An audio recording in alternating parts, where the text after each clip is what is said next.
त्याला भीक देत नव्हतं कोणी, बंद गावामध्ये त्याला कोणी भीक वाढत नव्हतं. ब्राह्मण होता बघा. आणि करत असताना एक दिवसची गोष्ट आहे. व्याघ्रपाद मृत्यू पावला. मग ज्या स्त्रीचा पती गेला, ज्या स्त्रीचा पती गेला त्या स्त्रीला जाऊन विचारावं पतीचं दुःख काय असतं जीवनामध्ये.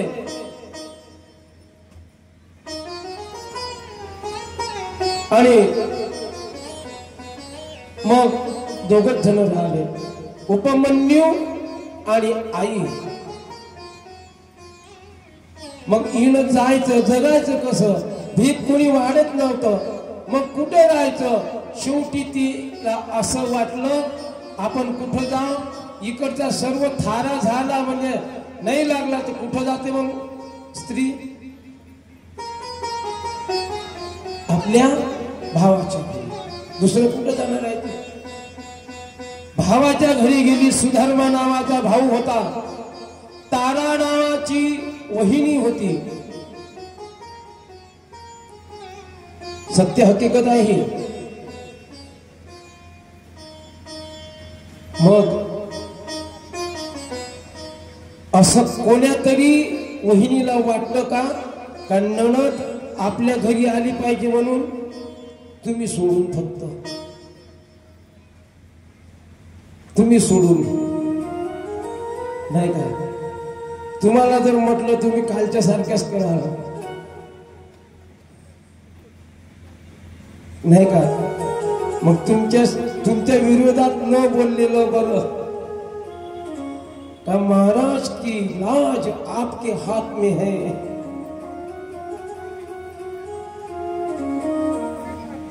आहे ना? दुसऱ्या इकडचं सांगतो, आमच्या परतवाड्याकडचे भाग आहेत ते सगळं. काय रे तू जास्त सांगायचं? गाडगे बाबांचे डेबूजी बाबांचे वडील वारले होते. सगुबाई कुठे गेल्या होत्या? बाबाच्या घरी. तसंच ती बिचारी उपमन्यूची आई कुठे गेली? भावाच्या घरी गेली. परंतु वहिनीला, तिच्या वहिनीला असं वाटलं हे जनावर कसं आलं इथं. पण एका स्त्रीची मजबुरी जाणत नाही. काश ताराच्या घरी तसं घडलं असतं तर, ताराच्या नवरा जर गेला असता तर मग. पण ती स्त्री फक्त आजची म्हणा का, ती फक्त आपलं सोचते, आपल्या पुरतं, दुसऱ्याचं सोचत नाही. खड्ड्यात गेला तरी चालेल समाज, पण माझं चांगलं होऊ दे एवढंच फक्त चालू आहे. ती तारा तसंच करायला लागली, त्यांचे हाल करायला लागले, त्यांचे हाल करायला लागले. कधीही त्याला एक गोपाल नावाचा मुलगा होता, त्याला ताराला, त्याला दररोज ही तिच्या घरी गाय होती, एक कपिला गाय. कपिला गाय म्हणजे कोणता कलर? इथून तर सांगा लागते तुम्हाला. कपिला म्हणजे काळी काळी असलेली गाय. कपिला गायचं दूध नाही का, तिच्या मुलाला दररोज गडवा भरून आणायची द्यायची. आणि उपमन्यू बघत राहायचं त्यांच्याकडे. पण उपमन्यूला दुधाची चव माहित नव्हती. उपमन्यू लहान होता. तो म्हणतो, आई मला दे ना ग दूध. अगं अजूनपर्यंत चव नाही बघितली त्या दुधाची कशी आहे. आई म्हणते, बाबा आपण दुसऱ्याच्या पराधीन आहोत. आपण दुसऱ्याच्या पराधीन आहोत आपण. आणि आपल्याला हे दूध मिळेल का? एक दिवस दादा आई त्याची चोरून दूध काढायला गेली. बघा काय असतं. चोरून दूध काढायला गेली, काढत असताना ताराला दिसली. जशी ताराला दिसल्याबरोबर गेली आणि गळ्यात काढलेलं दूध हिसकावून घेतलं. दादा नाही पिऊ दिलं, हिसकावून घेतलं. शेवटी आईची माया काय असते, आई काय असतं जीवनामध्ये, आई काय असतं जीवनामध्ये हे जाऊन त्याला विचारायचं ज्याला आई नाही.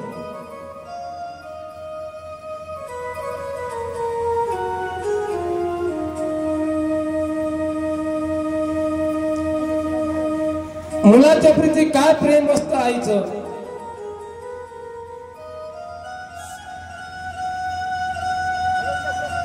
मुलाच्या प्रती प्रेम काय असतं आईचं. का त्या उपमुलीला दूध न मिळाव. हॅलो, आई तुझ्या मूर्ती वाणी या जगात मूर्ती नाही. आई तुझ्या मूर्ती वाणी या जगात मूर्ती नाही. टाळ्या वाजवा. आई तुझ्या मूर्ती वाणी या जगात मूर्ती नाही. अनमोल जलवाणी लाग आई तुझे उपकार फिटणार.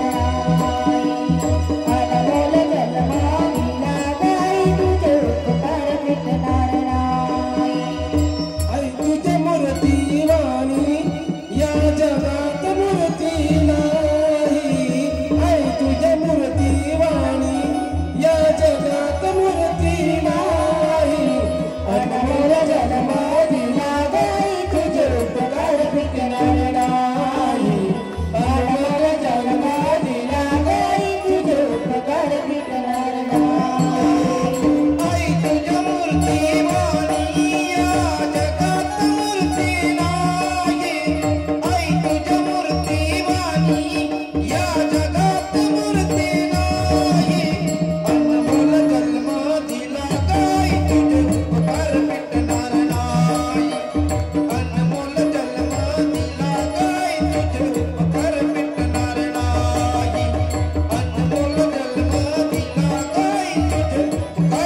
आईचे उपकार आहेत. अनमोल जन्म दिला ग आई, तुझे उपकार फिटणार नाही. आईचे उपकार हा अनमोल जन्म दिला आई, तुझे उपकार कधी फिटणार नाहीत ग. आई किती काबाड कष्ट करताय त्या मुलासाठी, नाही का. आई काय असतं, आई काय असतं, गोट्यातली काय असतं, दुधावरची साई असतं. आई असतं एक सिधोडी, ते सरतही नाही आणि उरतही नाही. ज्याच्या जीवनातली आई गेली, ज्याच्या जीवनातून आई हा शब्द गेला, त्याला जाऊन विचारावं आई या शब्दाची किंमत किती असते. ज्याला आहे आई त्याला आईची किंमत नाही.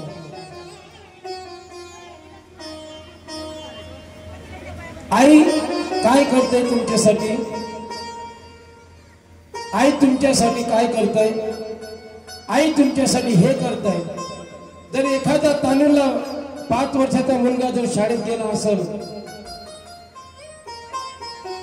आणि शाळेत गेला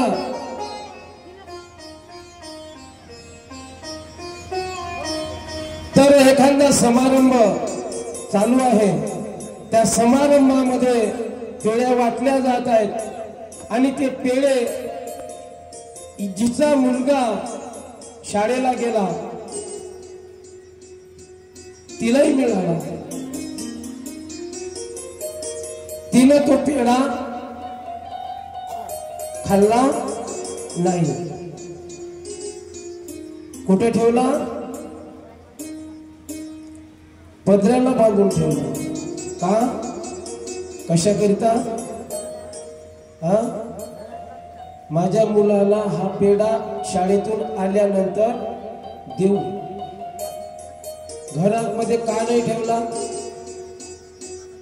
फ्रीज मध्ये का नाही ठेवला, कदाचित आठवण होणार नाही, नाही का. पदराला जर बांधला तर वेळोवेळी काम करताना हाताला लागल, म्हणून तो पेढा कमरेच्या शेवाला बांधून ठेवला. तेवढ्यामध्ये मुलगा आला, तिला आठवण झाली. तो मुलगा आल्याबरोबर शाळेतून घराला येता धरेल बोटे, बांधून ठेवलेला घालेल घास ओटे. उष्टा कशा मुखाचा घेईन चुंबनाते, सांगेन ना कराया आम्हा शुभम करोते. बांधून ठेवलेला पेढा हा आई त्याच्या मुखामध्ये घालेल आणि एक मुका उष्टा त्याचा असलेला घास घातलेला तो उष्टा कशा मुखाचा घेईन चुंबनात, एक त्याचं चुंबन घेईल, नाही का. असं ते मुलाला, आईचं मुलावर प्रेम असतं. एवढं काबाड कष्ट करते आई. आई माझी मायेचा सागर, आई माझी मायेचा सागर, टाळ्या उद्या दिला तिने जीवनाकार. आई माझी मायेचा सागर, दिला तिने जीवनाकार.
आई आहे.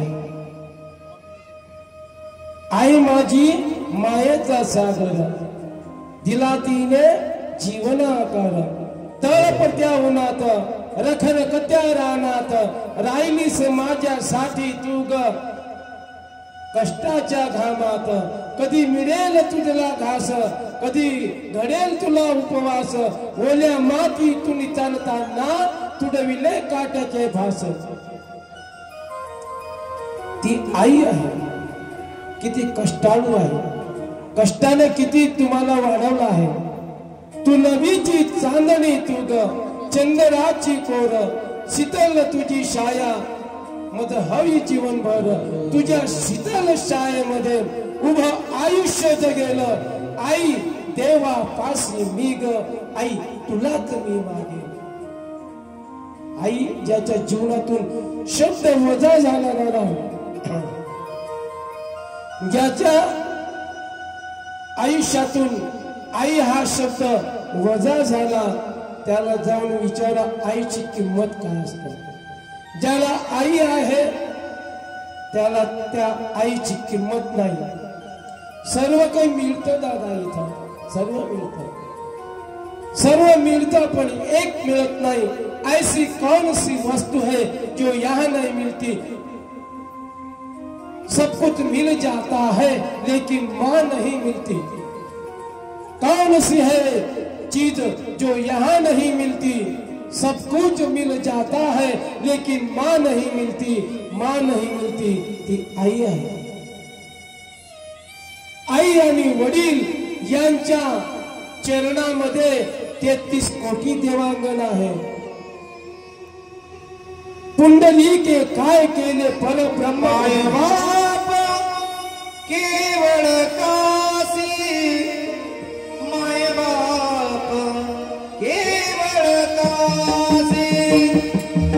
माय बाप केवळ काशी, माय बाप केवळ काशी.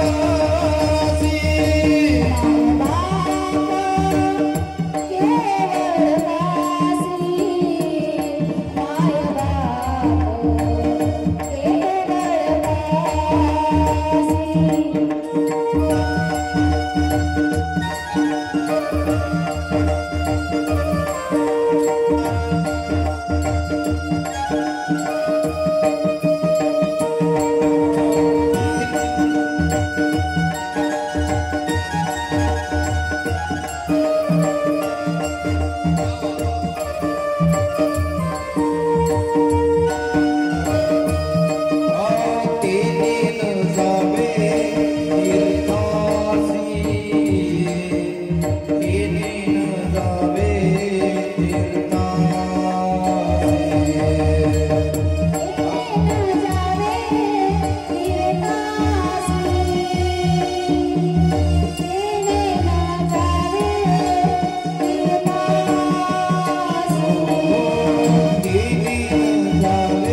केवळ काशी तेने नच जावे तीर्थासी कुंडलिके काय केले परब्रह्म उभे केले 33 कोटी देवांगण जे आहे ते पाय आई आणि वडिलाचे दादा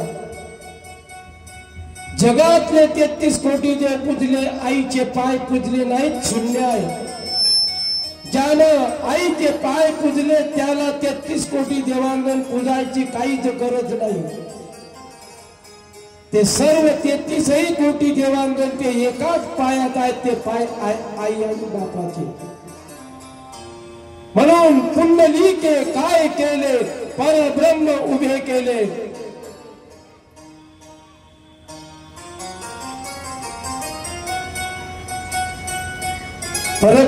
परब्रह्माला उभं करण्याच्या एकामध्येच ताकद होती तो होता पुंडलिक का त्यानं आई आणि वडिलाची एवढी सेवा केली का त्यानं अशी वीट भिरकावून टाकली तर युगे 28 युगापर्यंत पुंडलिकानं विठ्ठलाला उभं करून ठेवलं आणि एवढी ताकद आई वडिलाच्या चरणामध्ये आहे पण तुम्हाला त्यांचे चरण दिसत नाही तुम्हाला दगड दिसतंय तुम्हाला पूजा करण्याला ज्याचे आई वडील तळपतात तुमच्या प्रेमासाठी मुलांच्या तुम्ही मंदिरात जाऊन गोटा पुसता गोट्याला शेंदूर लावता काय करता काय खरं आहे त्या गोट्याच्या दगडाने आई रे आई रे आई रे आई रे बेमान दुनिया आई रे बेमान दुनिया आई रे बेमान दुनिया आई रे बेमान दुनिया आई रे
आई वडिलांचे पाय पूजत नाहीत नाही का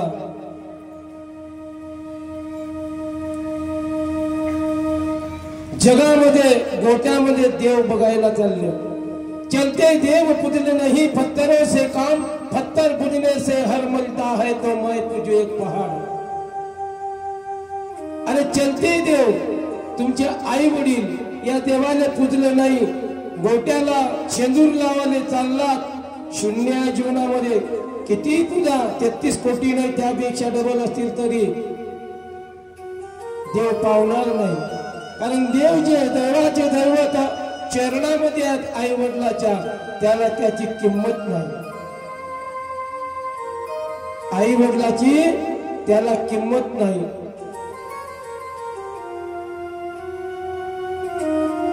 आई हा शब्द फक्त उच्चारला तरी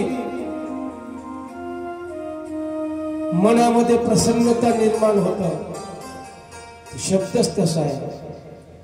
पण त्या शब्दाला आमचे तरुण पिढी एका 2 हाताचे 4 हात झाले आई वडील खड्ड्यात गेले. मी या मताचा नाही, पत्नीवर प्रेम करू नका, अवश्य करा, पण त्यांना भूलू नका ज्यांनी आटापिटा करून 9 महिने 9 दिवस रुद्रामध्ये पोटामध्ये वागवून संगोपन चांगलं केलं, त्याला विसरू नका. कुठे भोगून ज्ञान आहे. जो आईची वडिलाची सेवा करत नसल, याच देही याच डोळा पाय मुक्तीचा सोहळा, या हातानं कर वेडे, या हातानं कर भर, येथेच कर आणि येथेच भर, जगशील कोठवर. कारण तुम्ही जर आई वडिलाची, एक मुलगा होता त्याला आई वडील आणि त्यांचे आजो आणि आजी, एक दिवसची गोष्ट आहे, गावापासून 5 किलोमीटरवर एक मंदिर होतं. त्या मंदिरामध्ये खूप मोठा असा एक सप्ताह होता, समारंभ सप्ताह. त्या सप्त्यामध्ये पत्नीच्या म्हणण्यावरून तिच्या पतीनं सांगण्यात आलं का यांना सप्ताह आहे, त्या सप्त्यात पाठवा आणि 8 दिवस तिकडेच राहू द्या. त्यांना दिलं, काढून गेले बिचारे. सप्त्यामध्ये गेले. सप्ताह दररोज व्हायचा, सकाळ संध्याकाळ भोजन मिळायचं. एक दिवस त्या मुलाचे आई वडील, तानुला मुलगा, आणि ते त्या रस्त्याने जात असताना मंदिराच्या, एक दिवस तो मुलगा त्या वडिलांना म्हणतो, आईला म्हणतो, वडिलांना म्हणतो, बाबा मी तुमच्यासाठी मंदिर 5 किलोमीटरवर बांधणार नाही, तुमच्यासाठी मंदिर आपल्याच घराजवळ बांधू, तुमच्यासाठी मंदिर आपल्याच घराजवळ बांधू. तर बाप म्हणतो, असं का म्हणतोच रे बाबा? तो म्हणतो, बघा ना, तुमच्या आई वडिलांना 5 किलोमीटर पायदळ जावं लागलं, तुम्हाला पायदळ जायची गरज पडणार नाही, हेच मंदिरात ठेवून तुम्हाला. म्हणून याच देही याच डोळा पाय मुक्तीचा सोहळा. तुम्ही जे कराल तेच तुम्हाला भोगायला येईल.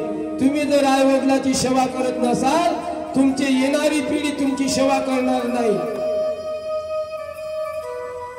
आणि म्हणून आई वडिलाची सेवा करणार. आई काय असतं? ज्याची आई गेली ना, त्याला विचारा. श्यामची आई म्हणून सर्वावर कविता केल्या, कशावर लेख लिहिले. श्यामची आई म्हणून एक दिवस श्याम पुण्याला असताना शाळेमध्ये हॉस्टेलमध्ये होता आणि राहत होते. दूर गाव होतं त्यांचं. आणि तार आली मुलाला. गरिबी काय चीज असते दादा, हे पण त्यामधून प्रश्न होत. मुलाला तार आली का आई अति सिरियस आहे तुझी आई. श्याम निघाला. श्यामजवळ पैसे कमी होते, एसटीनं जायचं होतं. तिथून पुण्यावरून निघाला, पैसे कमी, आणि मधामध्ये एसटी बदलवायची होती. तिथं 8 वाजता गेला. 8 वाजता गेल्यानंतर तिथं त्याच्या जवळ पैसे कमी आणि तिथं एक अमेरिकेहून आलेलं जोडपं तिथं त्यांचं जे सामान होतं पेट्या कुणी नव्हता तिथं तो श्याम होता लहानसा मुलगा तो म्हणतो त्यांना बाबा काही पैसे असेल तर द्या तिकीटले फार पैसे कमी आहे आणि जावं लागतं एकच एसटी आहे ती एसटी 10 वाजताचा टाइम आहे माझ्या गावामध्ये जात आहे बघा आणि त्याने सांगितलं तो मनुष्य म्हणतोय अरे तुला पैसे देतो तुला किती कमी आहे काका 5 रुपये कमी आहे 5 रुपये एसटीचे तिकीट एसटी वाला ड्रायव्हर कंडक्टर देणार नाही मला म्हणून 5 रुपये पाहिजे तुला 5 रुपये देतोय पण हे सामान आहे 2 पेट्या ह्या घेऊन माझ्या घरी चल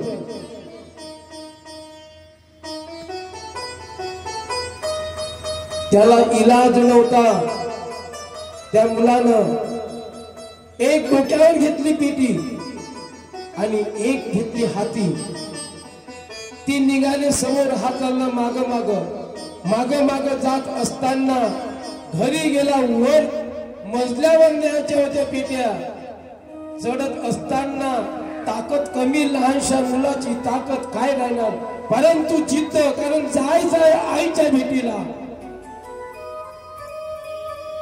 आणि ते नेल्याशिवाय पैसे भेटणार नाही म्हणून चढायला लागला डोक्यावरची पेटी खाली पडली त्यामधलं सामान फुटलं ज्याच्या पेट्या होत्या दादा त्यानं 2 थोबाडीत मारल्या आणि हाकलून गेलो बिचारा रडत रडत रडत रडत बस स्टँड मध्ये आला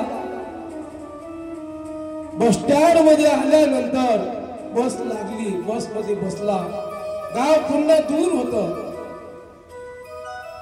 तिकीटचे पैसे 5 रुपये कमी होते त्याला गेल्यानंतर सांगण्यात आलं कंडक्टरला की मला इथं जायचं पैसे एवढे लागतात 5 रुपये कमी आहे श्याम म्हणतो काका जेवढ्या पैशाची तिकीट होत असेल तेवढ्याच पैशाची तिकीट द्या मी मधामध्ये उतरेल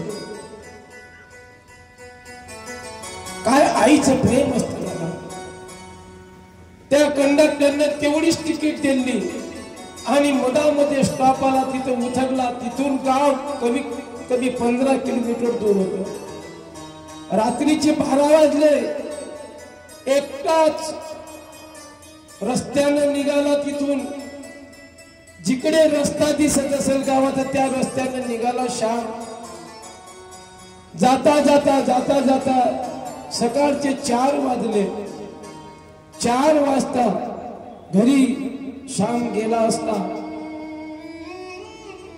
श्यामची आई ही स्वर्गवासी झाली होती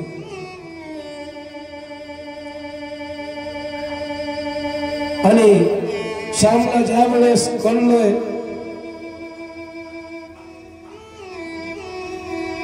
आईच्या भेटीसाठी इतक्या दूरून आलो आईचा चेहरा दिसला नाही तो श्याम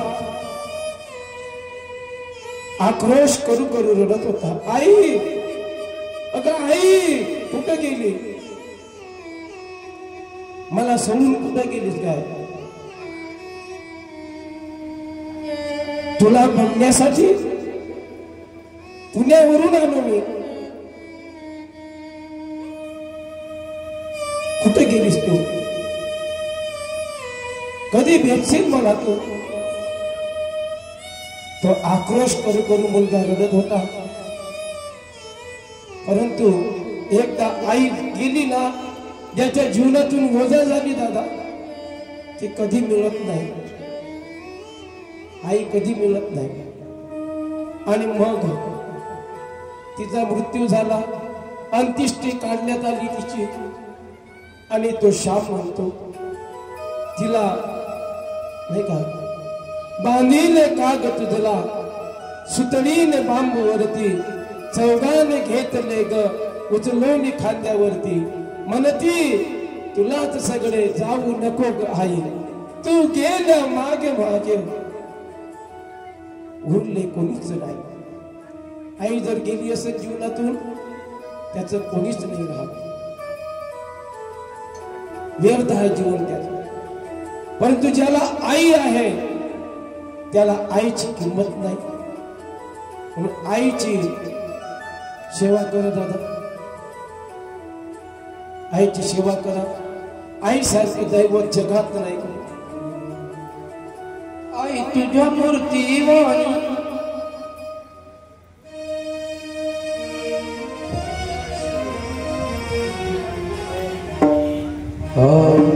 मी तुझ्यासाठी जीवन गाडिले रे बाळा तुने नाही पाणी पाजिले. मी तुझ्यासाठी जीवन गाडिले रे बाळा तुने नाही पाणी पाजिले. तुझ्यासाठी जीवन जाळले रे बाळा तुझी नाही पाणी पाजले. मी तुझ्यासाठी जीवन जाळले रे बाळा तुझी नाही पाणी पाजले. मीरा हरती रडतो कशाला उगीच ताण नको देवी तू कशाला उगीच ताण नको देवी तू कशाला. नको देखावा लावू द्या मला मोडला नाही कधी रुपया उडाला. मोडला नाही कधी रुपया उडाला. मी तुला बाबुनी प्राण रोकिले मी तुला बाबुनी प्राण रोकिले रे बाळा. तुझी नाही पाणी पाजले. मी तुझ्यासाठी जीवन जाळले रे बाळा तुझी नाही पाणी पाजले.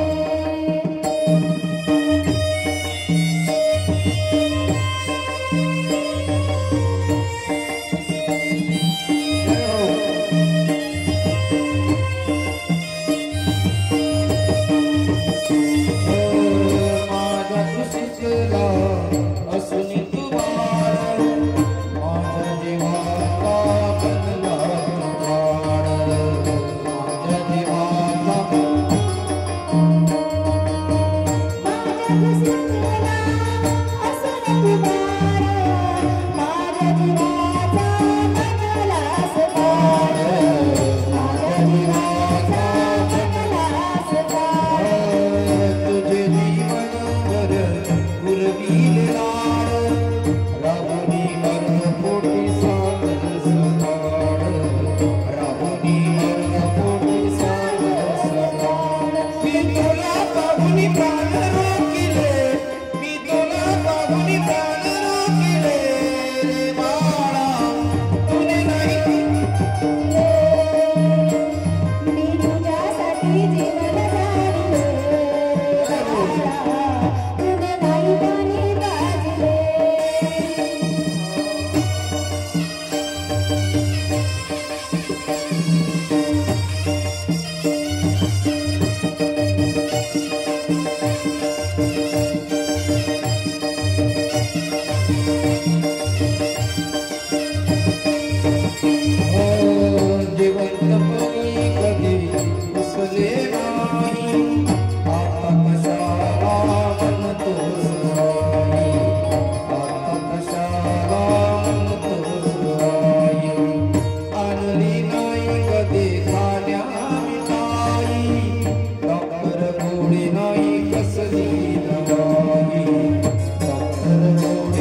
आई तुझ्यासाठी जीवन जाळले तुने नाही. आईनं आपल्यासाठी संपूर्ण जीवन जाळले जात. परंतु जेव्हा शेवटचा काळ येतो आई वडिलाचा, त्यावेळेस आई वडिलाची नाही का गती केल्या जात. त्यामुळं म्हणून एक विनंती आहे, ज्याला आई आहे त्याला महत्व कळत नाही. आमच्या आई वडील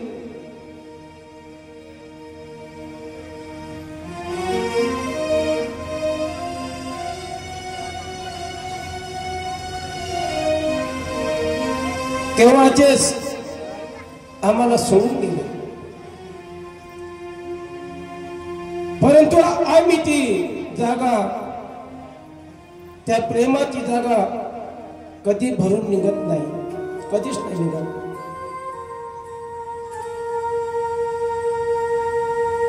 आईचं प्रेम हे प्रेम असतं.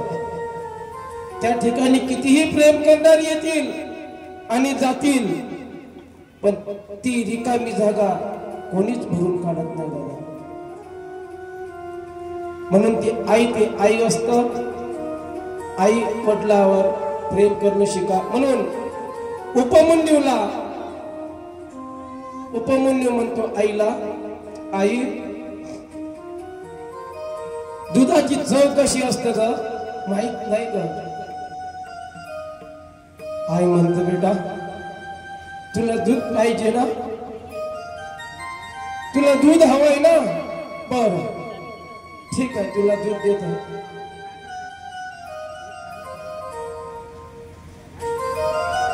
पिठामध्ये पाणी टाकून त्याचं पांढरं पाणी बनवतो दादा आई. आणि उपमन्यूला देण्यात येतं. उपमन्यू ते पाणी पित, पण त्याला कळत नाही का आईनं आपल्याला दूध कोणतं दिलं. कारण उपमन्यूला दुधाची चव माहित नव्हती. त्यानं आनंदानं पिलं. आई दररोज करून द्यायची आणि उपमन्यू तो प्यायचा. त्या तानुल्या लेकराला त्या दुधाची चव काय माहित, कधी प्याला नाही. एक दिवस मित्राच्या घरी गेला आणि मित्राला तिथं गेल्यानंतर त्या मित्राच्या घरी त्याला दूध देण्यात आलं, खरं दूध गायचं. आणि दूध दिल्यानंतर तो प्याला, त्याला चव अलग वाटली. हे दूध कसं आहे बा, आई तर दुसरं देते, आई तर असं दूध देत नाही, हे काय प्रकार आहे. आणि पिल्यानंतर तो घरी येतो, आईला विचारतो, आई खरं सांग, माझी शपथ घेतो, माझी शपथ घे, मला जे दूध देतेस तू, हे दूध खरं होय का ते दूध मी आज जे पेलो ते दूध खरं आहे.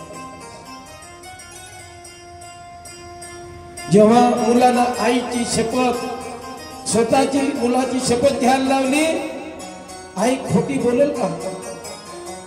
कोणती आई खोटी बोलेल का? बेटा या दुनियेमध्ये आपलं तर कोणी नाही. आणि तिकडून दूध तुला द्यायला जाते तर ती तुझी मामी तुला दूध देऊ देत नाही. मग दूध तुझ्या जीवनामध्ये बाल हट्ट हा प्रथमता आहे. बाल हट्ट असा आहे का ते त्याचा पूर्ण केल्याशिवाय तो हट्ट सोडत नाही. म्हणून तुझ्या हट्टापायी मी तुला दूध दिलं, ते दूध खोटं होतं. ज्वारीचं पीठ भाजलं तुला दूध म्हणून. मुलगा म्हणाला, आई असं का ग केलं? आईने सर्व हकीकत सांगितली. त्यावेळेस आपलं कोणी नाही, अरे ज्याचं कोणी नाही त्याचा तो भगवंत आहे असं ज्यावेळेस म्हटलं, त्यावेळेस आईनं शिवजीचं नाव घेतलं तर शिवजी आपला आहे, बाकी आपलं या जगात कोणी नाही. देवा तुझा माझा कार्य देवा तुझा माझा कार्य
म्हणून उपमन्यू म्हणतो देवाला, देवा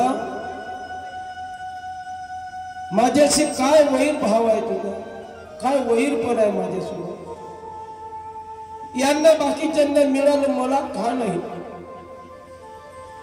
त्यांच्या जवळ एवढं दूध आहे का त्यांना पिणं होत नाही, माझ्याजवळ मला एक थेट मिळत नाही. असा काय रे तुझ्या भाव केला, असा काय वैरपणा केला. देवा हे शिव माझ्यासोबत असा का बर्ताव करतोस. म्हणून त्या लहानशा तान्हुल्यानं गाय घेऊन जायचा मामाच्या, पण मामाच्या गाईचं दूध प्यायला मिळत नव्हतं. दादा गाय घेऊन जाता, एक दिवस गेला गाय घेऊन, भूक लागली म्हणून बाजूच्या गावामध्ये गेला, तिथं भिक्षा मागितली, जेवण केलं, गाय घरी येऊन गेल्या. मामीनं चोप दिली त्याला. मग पुन्हा दुसऱ्या दिवशी गेला, जिकडे गेल्यानंतर तो वापस नाही आला. भल्या मोठ्या जंगलामध्ये जाऊन एक असं मंदिर होतं, त्या मंदिरामध्ये भगवान शिवजीचं लिंग होतं. त्या लिंगाला जाऊन मिठी मागली आणि रडायला लागला. हे भोलेनाथा, हे भोलेनाथा, ज्याचं कोणी नाही तर तू आहे ना, तू आहे ना. मग एवढी भक्ती केली दादा शिवजीची भक्ती केल्यानंतर शिवजी इंद्राच्या रूपामध्ये आले आणि म्हणतात उपमन्यूला, उपमन्यू उघड डोळे उघड. इंद्राच्या रूपामध्ये शिवजी आले आणि शिवजी म्हणतात इंद्राच्या रूपातले, तुला काय पाहिजे. इंद्रप्रस्थ पाहिजे ना तुला, हे घे इंद्रप्रस्थ देतो तुला, उघड डोळे.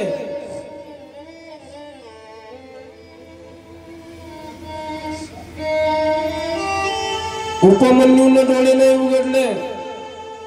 उपमन्यू म्हणू लागला, जोपर्यंत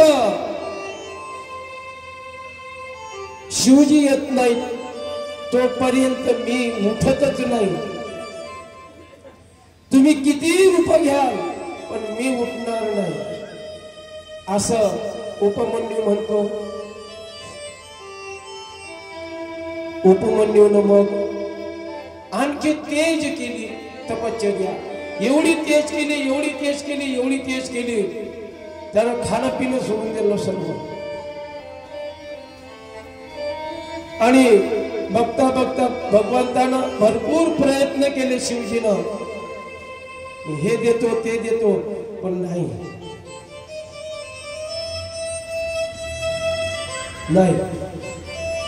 ज्या वेळेस खऱ्या रूपामध्ये शिवजी आले आणि बघता उपमन्यू माना लागल तुला, इंद्रपद तुला देतो म्हणून म्हटलं, पण तरी स्वीकारलं नाही. माग काय मागायचं आहे तर, देवा हे शिव हे भोलेनाथा काय हवंय मला माहिती आहे तुला, मला काय पाहिजे, मला इंद्रपद नाही पाहिजे. अरे ज्याच्या जीवनामध्ये ज्याने कधी दूध पिलं नाही, फक्त एवढीच अपेक्षा आहे का फक्त आणि फक्त दूध दे, फक्त दूध दे, फक्त मला दुसरं काही नाही पाहिजे. तर तो भोलेनाथ आहे, तो भोले आहे. त्यानं एक कप दुधासाठी बघा काय मागितलं, एक कप फक्त दूध दे मला, काय पाहिजे, एक कप दूध दे. भगवान शिवनं क्षीर सागर दूध दिला उपमन्यूला. काय दिला, क्षीर सागर म्हणजे दुधाचा सागर देऊन दिला. पे तुला किती प्यायचं आहे तर, असा हा उपमन्यूची कथा नाही का. शिवजीनं किती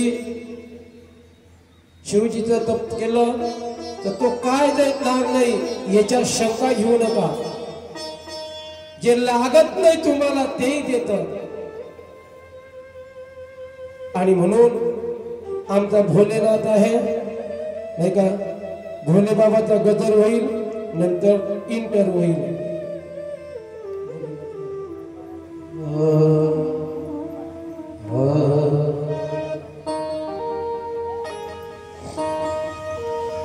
नमः शिवाय, नमः शिवाय, हर हर बोले.